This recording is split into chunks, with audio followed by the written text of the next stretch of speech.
वालेकुम वरहमतुल्लाह दोस्तों, कैसे बखैर मैं खैरियत से होंगे दोस्तों। हम ख़त्म नबूवत कॉन्फ्रेंस की तरफ आए हैं जो कोयटा में वाक़ है, हॉकी ग्राउंड है।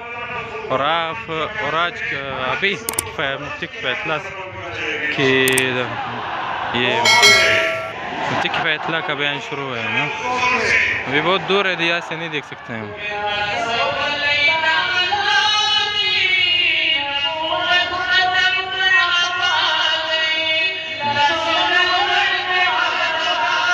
माशाल्लाह माशाल्लाह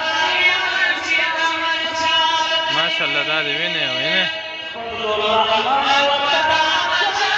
माशाल्लाह माशाल्लाह माशाल्लाह माशाल्लाह माशाल्लाह माशाल्लाह बारकल्लाह बारकल्लाह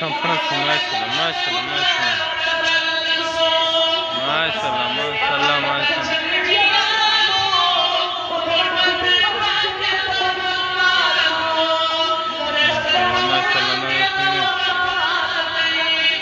रश थी, बहुत ज़्यादा रश है अभी।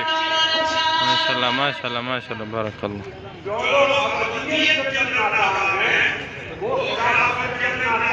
माशाल्लाह माशाल्लाह माशाल्लाह। वो स्टेज है, बड़ा स्टेज है, बहुत रश है अभी, आप देख सकते हो यार, बहुत ज़्यादा रश है, ज़्यादा रश है।